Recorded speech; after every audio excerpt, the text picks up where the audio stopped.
La Bible dit dans Jérémie, chapitre 33, et le verset 19, « La parole de l'Éternel fut adressée à Jérémie en ces mots. Ainsi parle l'Éternel. Si vous pouvez rompre mon alliance avec le jour et mon alliance avec la nuit, en sorte que le jour et la nuit ne soient plus en leur temps, alors aussi mon alliance sera rompue avec David, mon serviteur. » Prions. Merci Seigneur pour la Bible. Merci pour ce que tu as révélé à Jérémie, et c'est là pour nous écrit, sans changer la vérité. Aide-nous à comprendre et à avoir encore plus de foi en toi, de toujours nous confier en toi, parce que tu es notre Éternel, notre Seigneur, notre Sauveur Jésus-Christ. Dans ton nom, je te prie, Jésus. Amen. Dieu parle. La parole de l'Éternel. Verset 19. Verset 20. Ainsi parle l'Éternel. Dieu a parlé. Il a donné sa parole. C'était son moyen de donner la vérité au monde. Il a parlé, il a donné les mots aux prophètes comme Jérémie. Au début, c'était Moïse. Maintenant, à ce moment, on lit la prophétie de Jérémie. D'où est venue la prophétie de Jérémie? Dieu a donné les paroles. Dieu a donné quoi écrire, afin que nous puissions connaître nous-mêmes toute la vérité de Dieu, toute la parole de Dieu. Oh, la Bible, c'est très important, n'est-ce pas? Si vous voulez connaître la vérité, Jésus a même dit, « L'homme ne vivra pas de pain seulement, mais de toute parole qui sort de la bouche de Dieu. » Comment connaître les paroles qui sortent de la bouche de Dieu? Voilà, elles ont été écrites. Et nous avons... Dieu parle d'une alliance. Et il y a des alliances parmi les hommes aussi. Souvent, une alliance, c'est comme ceci. Il y a les deux parties. Ils sont d'accord. Et il y a des choses pour chacun de faire pour que cette alliance, ce contrat, s'accomplisse. Si l'un côté fait ce qu'il faut faire, et si l'autre côté fait ce qu'il faut faire, le contrat sera accompli. Mais si un des deux ne fait pas ce qu'il faut faire, le contrat n'est plus valable. Mais cette alliance, c'est une alliance merveilleuse parce que c'est pas comme ça. Il y a des deux côtés, oui. Il y a un contrat, oui. Mais tout est fait par un côté. Dieu fait tout. Il fait tout. C'est l'alliance de David. En ce qui concerne David, oh, que Dieu a tellement aimé David. Qu'est-ce qu'il dit David dans ces trois versets? Verset 21, il a dit, « Mon alliance sera rompue. » Non, c'est-à-dire, ne sera pas rompue. Avec David, mon serviteur. David a servi Dieu. Il faut la foi. Il faut être soumis. Il faut un grand désir de servir Dieu. Il faut connaître, nous sommes là sur la terre pour ça. Pourquoi on est né? Pour servir Dieu. Pour le servir, il faut le connaître. Hein? Pour le connaître, il faut invoquer le nom de Jésus. Et on sert Dieu. C'est ce qu'on cherche. Seigneur, qu'est-ce que tu veux que je fasse? Que ta volonté se fasse. Que ta volonté se fasse. C'est pas moi qui dois décider, c'est toi. Et Dieu veut faire ça. Il a un dessein pour chaque vie. Quand tu es né, ce n'était pas au hasard. Toutes les choses qui arrivent dans ta vie n'étaient pas au hasard. Dieu était en train de te former, de te préparer pour le servir de plus en plus et de mieux en mieux. Mais cette alliance, Dieu va tout faire. Il a décidé de tout faire. Et qu'est-ce qu'il a fait? Il a dit qu'il va le faire. C'est tout ce qu'il faut. Ce que Dieu dit, il fait toujours. Il donne une promesse, il va toujours accomplir cette promesse. Il a un dessein, le zèle de Dieu va l'accomplir. Les hommes vont faillir, ils vont pécher, ils vont tomber. Ils ne vont pas accomplir la volonté de Dieu, ils ne peuvent pas. Comme Jésus a dit. La nuit, avant d'être tués, il a regardé les apôtres en train de dormir au lieu de prier. Et Jésus a dit, la chair est faible. La chair est faible.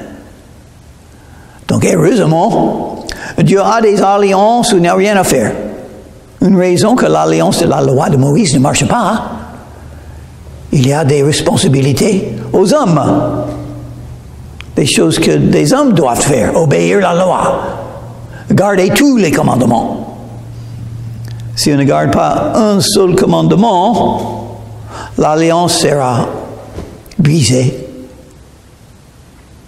On ne pourra pas être justifié par l'alliance de la loi. Heureusement, nous avons l'alliance du Nouveau Testament que Jésus nous donne. C'est basé sur son corps et son sang qui ont été donnés sur la croix de Calvaire. Jésus a tout payé. Il a tout fait. Il a souffert pour nous. Il n'a rien pour nous à faire, sauf nous confier en lui. Et il nous donne la victoire. Donc, l'alliance du Nouveau Testament est semblable à cette alliance de David. N'a rien à faire sauf connaître ce que Dieu a dit.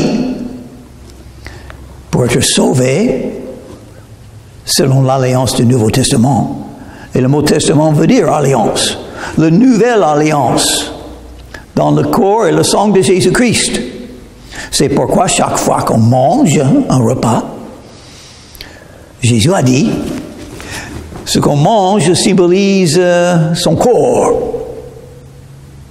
Jésus est entré en nous quand on invoque son nom, quand on est sauvé, quand on est né de nouveau, quand on a la vraie repentance. Et spirituellement, il entre en nous. Donc, quand on mange quelque chose, un repas, ça symbolise le fait que Jésus est entré en nous. Ce qu'on mange donne la vie à notre corps, la vie humaine, la vie physique. Ça symbolise que Jésus qui est entré en nous spirituellement, par la foi en lui, il nous donne la vie éternelle, la vie spirituelle. Et il a dit, il faut naître de nouveau. Il faut la nouvelle naissance. Est-ce que vous avez eu la nouvelle naissance? Vous êtes là, vous avez eu une naissance de votre mère, mais il faut une naissance spirituelle du Sauveur, Jésus-Christ. Quiconque invoquera le nom du Sauveur sera sauvé. Et qu'est-ce qu'il fait? Rien, sauf se confier en Jésus. Parce que Dieu l'a dit. Donc cette alliance de David, c'est semblable là. Et ça ne peut pas être rompre. Ça ne peut pas être rompu. On ne peut pas rompre cette alliance parce que c'est fait par Dieu. Selon la promesse de Dieu, selon le dessein de Dieu, les hommes ne peuvent pas le changer. Et David a péché. Mais cette alliance est toujours en place. Ça continue. Jérémie a écrit ça beaucoup d'années après David, peut-être à peu près 400 années après David vivait. Et après qu'il a péché. Et tout le monde connaît les péchés de David. Moi, je ne vais pas en parler. Dieu ne parle pas parce que c'est pardonné. Pourquoi en parler? Pourquoi parler des choses qui sont pardonnées? Et donc Dieu a dit combien cette alliance est établie, ça ne peut pas être changé, ça ne peut pas être rompu, on ne peut pas rompre mon alliance. Si vous pouvez rompre mon alliance, avec le jour et mon alliance avec la nuit. Dieu a établi le jour et la nuit. Dans 24 heures, il y a le jour et la nuit. Et chaque journée est comme ça. Dieu l'a établi, il a tout créé. Il a mis le soleil là, et le monde là. Nous avons les 24 heures dans chaque jour parce qu'on tourne. Voilà. Dieu l'a fait. Est-ce qu'un homme peut changer ça? Non, impossible. Ça continue depuis la création. Il n'y a rien qu'un homme peut faire pour changer ça. C'est Dieu qui l'a fait. Les péchés des hommes, les accomplissements des hommes, les forces des hommes, l'intelligence des hommes, la science des hommes, rien ne peut changer ça. Et c'est vrai avec cette alliance en ce qui concerne David. Pourquoi le Nouveau Testament s'ouvre avec les mots « Le livre de la génération de Jésus-Christ, fils de David ». Parce que c'est l'alliance. C'est l'alliance de David qu'il y aura toujours un roi, ce qui veut dire le Messie doit venir dans le lignage de David. Pourquoi? C'est l'alliance que Dieu a fait. Rien ne peut changer ça. Les Juifs qui ne croient pas que Jésus de Nazareth est le Messie, ça ne change pas ça. Les athées qui ne croient pas. Les gens qui disent que Jésus n'est qu'un prophète et n'est pas plus que ça. Ne pas changer ça. Parce que Dieu a fait son alliance. Alors aussi, mon alliance avec David, mon serviteur. Je crois que c'est important de servir Dieu. Oui, David a eu une faillite une fois, mais le reste du temps, il a servi Dieu. Une petite chute. Et toutes nos faillites sont comme ça. Jésus nous pardonne de nos péchés. Nous sommes des croyants, mais nous ne sommes pas parfaits. Loin de là. Surtout quand on pense au plus grand commandement, aimer Dieu avec tout le cœur, toute la pensée, toute l'âme et toute la force. Donc, qui fait ça? Personne. Nous sommes des très grands pécheurs. J'espère que vous croyez que peut-être c'est possible que moi, je suis le pire de tous les croyants. Et vous aussi, c'est possible que vous êtes le pire de tous les croyants. Moi, je ne vous connais pas comme Dieu. Je vois tes pensées, ton cœur, tes désirs, tes faillites, et le même pour moi. Moi, je connais un peu mes faillites, mes péchés, mais je ne suis pas Dieu qui sait me voir. Peut-être des choses que je vois, ce sont des petits péchés.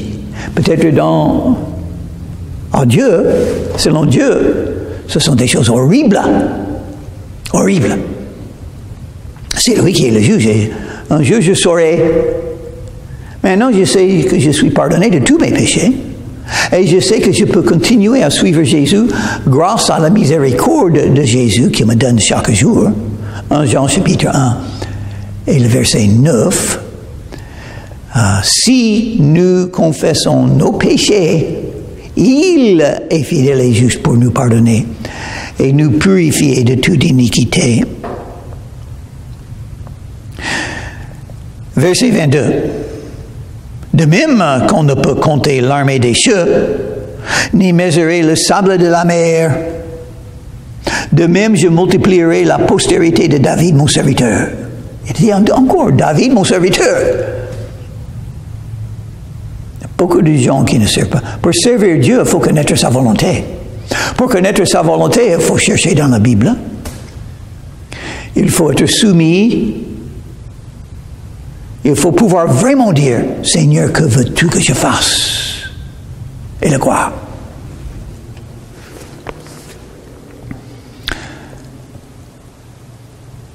De même, je multiplierai la postérité. Multiplierai la postérité. Oh, les autres croyants, comme David. Dieu aime les êtres humains. Mais il aime les êtres humains qui le servent, qui l'aiment. Et il veut avoir ça, il va l'avoir. Il le fera. C'est pourquoi il a fait l'alliance de la nouvelle du Nouveau Testament, qui a un côté Jésus qui fait tout. C'est le seul moyen d'avoir des saints, des croyants, des enfants de Dieu, le seul moyen. Nous sommes trop méchants pour l'accomplir nous-mêmes, donc il va tout faire. Il va beaucoup sauver. Une des raisons, je crois, il y a maintenant 2000 ans depuis la première fois que Jésus est venu. Qu'est-ce qui est passé dans les 2000 ans? Chaque année, il y a d'autres gens qui deviennent des vrais croyants. Ça, c'est l'objectif de Dieu. Sauver encore plus pour avoir une plus grande famille, parce qu'il aime. Dieu va avoir une grande famille et va l'avoir. Il a dit. De même, je multiplierai la postérité de David, c'est-à-dire mon serviteur, c'est-à-dire d'autres serviteurs. D'autres êtres humains qui croient comme David, qui reconnaît Dieu est miséricordieux. Une raison que David a tellement tombé, péché, à mon avis, une raison, parce que si je suis guidé par le Saint-Esprit, je ne vais pas pécher. C'est une des prières, Jésus m'a dit de prier dans notre Père. Éloigne de moi des tentations.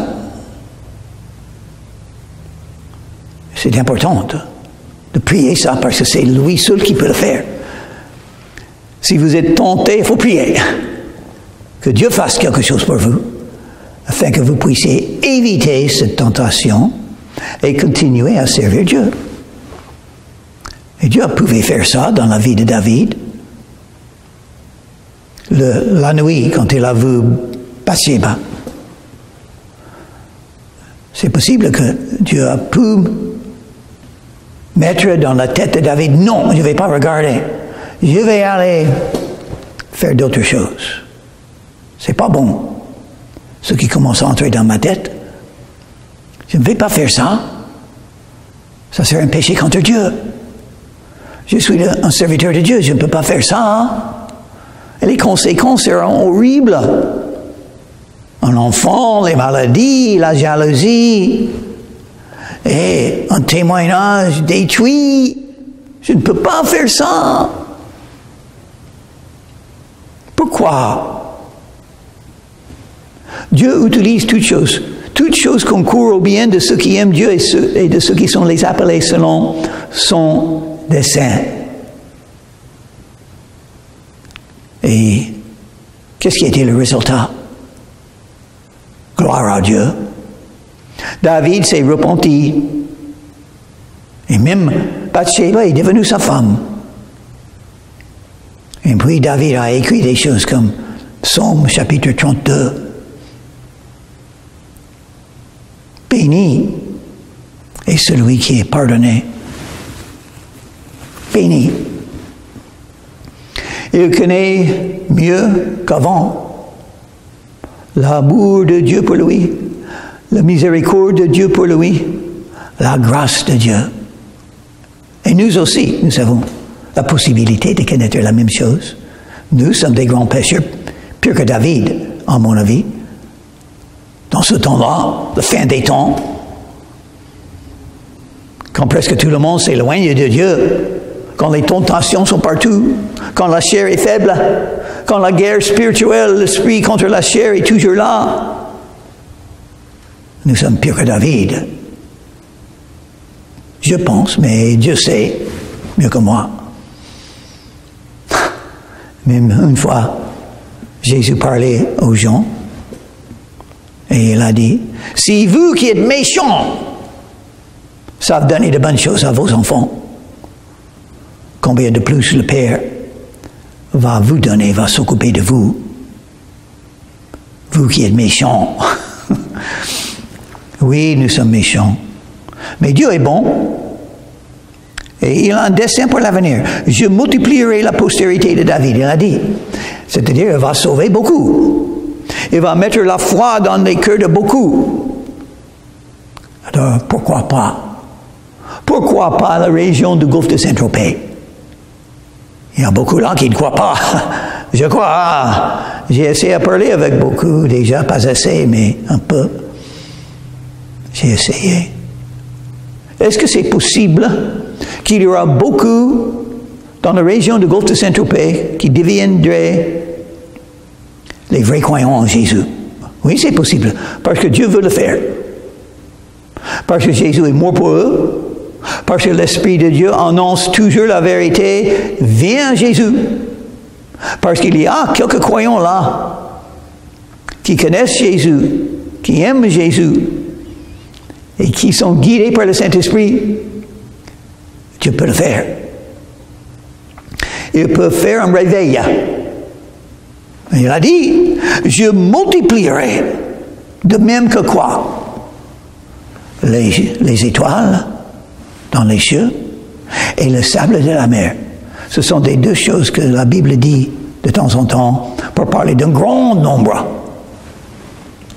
Et même aujourd'hui, les hommes de science ne peuvent pas compter toutes les étoiles dans l'univers. Et le sable de la mer, qui peut compter tous les petits morceaux de sable? Personne. Donc, et on sait de la part de ce que l'apôtre Pierre a écrit, pourquoi Dieu attend? Pourquoi Jésus n'est pas encore revenu? Il veut sauver. Il est toujours en train de multiplier. Oh, voilà, il est en train de multiplier. Donc, je peux faire partir de ça. J'ai quelque chose à faire dans l'œuvre de Dieu. Je veux être un serviteur de Dieu comme David. Qu'est-ce qu'il faut que je fasse? Obéir Jésus. Suivre l'exemple de Jésus. Et qu'est-ce que Jésus a fait? Pendant 30 ans, il travaillait avec Joseph comme charpentier. Mais le jour est venu, il a commencé à annoncer la vérité. Dans les rues, dans les marchés, dans les synagogues, c'est-à-dire les endroits où on a eu des réunions, parce que les gens étaient là. Donc nous pouvons faire la même chose. On peut annoncer la parole de Dieu dans les réunions, au mur, comme je fais à ce moment, au YouTube, dans les rues. J'ai fait un petit peu ce matin. J'ai parlé avec deux messieurs ce matin déjà, à 6 heures du matin. Quelle bénédiction pour moi, parce que Jésus a donné la promesse. Ceux qui me confessent devant les hommes, je confesserai devant mon Père dans les cieux. Donc je crois que c'est important. L'Esprit et l'épouse disent, viens. Comment croire sans entendre? Et comment entendre sans quelqu'un qui annonce l'Évangile? Allez dans tout le monde et annoncez l'Évangile à toute créature. Vous aurez de la puissance quand le Saint-Esprit vient sur vous. Et vous serez mes témoins à Jérusalem, à Samarie, en Juda et dans le monde entier. Est-ce que Jésus veut qu'on rende témoignage? Oh oui. Apocalypse chapitre 12 et le verset 11. Ils ont vaincu le diable par le sang de l'agneau et par la parole de leur témoignage. Et ils n'ont pas aimé leur vie jusqu'à la fin. Donc Dieu nous donne la grâce d'ouvrir la bouche. Jésus a fait quelque chose pour vous, vous pouvez dire aux autres. Vous pouvez dire simplement, Jésus m'a sauvé. Êtes-vous sauvé? Jésus m'a pardonné. Êtes-vous pardonné? Jésus m'a donné la vie éternelle. Est-ce que vous avez la vie éternelle? Où serez-vous après la vie? Il n'y a que deux endroits, le paradis et l'enfer. Vous pouvez avoir le paradis gratuitement. Êtes-vous sauvé? Vous pouvez citer les versets comme Romains chapitre 10 et le verset 13. Quiconque invoquera le nom du Seigneur sera sauvé. Qu'est-ce que c'est le nom du Seigneur dans le Nouveau Testament? Le Seigneur Jésus-Christ. Dans le contexte, Romains chapitre 10, et la plupart du temps dans le Nouveau Testament, quand la Bible parle du Seigneur, ça parle de Jésus, il est le Seigneur. Et on veut être un serviteur de Dieu, il faut que Jésus soit votre Seigneur. Quand on devient un croyant au début, Jésus devient tout de suite le Sauveur. Mais il faut être comme Paul, il faut pouvoir dire, Seigneur Jésus, que veux-tu que je fasse? Donc, il peut devenir votre Seigneur aussi. Pour être un serviteur de Dieu, il faut que Jésus soit votre Seigneur. Donc, vous priez sur toutes choses. Vous cherchez la volonté de Dieu, l'aide de Dieu, le pardon de Jésus, la sagesse de Dieu, la puissance que le Saint-Esprit donne. Et vous priez pour toutes ces choses parce que c'est ce qu'un serviteur fait. Jésus est votre Seigneur. Et aussi, c'est possible que, enfin, Sauveur, Seigneur, Dieu. Jésus peut devenir votre Dieu, celui que vous adorez, celui que vous glorifiez, Dieu. L'apôtre Thomas, je crois qu'il avait raison, est tombé aux pieds de Jésus. Il a dit, mon Seigneur et mon Dieu. Jésus est Sauveur, Seigneur et Dieu. Le Fils de Dieu veut dire Dieu le Fils. Ça ne veut pas dire qu'il a été créé par le Père. Ça parle de leur relation. Il est un fils dans le sens que le fils a la même nature, la même qualité. Un fils est le même que son père. Si le père est un être humain, le fils est un être humain. Si le père est Dieu, le fils, dans le sens que Jésus était le fils de Dieu, le fils est Dieu. Le père et moi sont un, Jésus a dit. Si vous m'avez vu, vous avez vu le Père. Au commencement était la parole, et la parole était avec Dieu, et la parole était Dieu. Une fois Jésus a dit, avant qu'Abraham fût, je suis. Ils ont pris les pierres pour le lapider. Pourquoi? Parce qu'ils savaient, ils sont en train de dire, je suis Jéhovah. Dans l'Ancien Testament, le nom de Dieu est Jéhovah. Dans le Nouveau Testament, son nom est Jésus. C'est la même personne. On peut dire que Dieu est le Sauveur, c'est vrai. Et on peut dire que Jésus est le Sauveur, c'est vrai. On peut dire Dieu est l'Éternel. Et on peut dire Jésus est l'Éternel, c'est vrai. Une chose que j'aime dire aux témoins de Jéhovah, parce qu'ils ne comprennent pas la Bible, parce qu'ils n'ont pas l'Esprit de Dieu, parce qu'ils ne sont pas des vrais croyants en Jésus, j'aime dire, Jésus est Jéhovah. Et un verset il y a beaucoup de versets qui donnent des preuves pour ça, si vous avez les yeux ouverts, quand vous lisez la Bible, il y a un verset qui le dit, Romains chapitre 10 et le verset 13. Quiconque invoquera le nom du Seigneur sera sauvé. C'est cité dans l'Ancien Testament. Dans l'Ancien Testament, en hébreu, le Saint-Esprit a écrit par Joël. Quiconque invoquera le nom de Jéhovah sera sauvé. Et qu'est-ce que le Saint-Esprit a donné en grec? En Romains chapitre 10 et le verset 13. Quand on a cité ce verset dans l'Ancien Testament, il n'a pas dit Jéhovah. Il a dit le Seigneur. Dans le contexte, le Seigneur est Jésus. Quiconque invoquera le nom du Seigneur, en grec c'est Seigneur, Kyrios. C'est pas Jéhovah. Quiconque invoquera le nom du Seigneur, et ça veut dire le Seigneur Jésus-Christ. Donc l'Ancien Testament en hébreu dit Jéhovah, le Nouveau Testament en grec dit Seigneur, qui parle de Jésus. Jésus est Jéhovah. C'est très clair. Avant qu'Abraham fût, je suis. Les mots je suis, c'est une traduction du mot Jéhovah. C'est pourquoi c'est traduit l'Éternel en français. Celui qui suit, celui qui existe toujours, l'Éternel. Jésus est l'Éternel. Il a dit, la Bible le dit, Un des noms du Messie en Ésaïe chapitre 9 et verset 6, Dieu.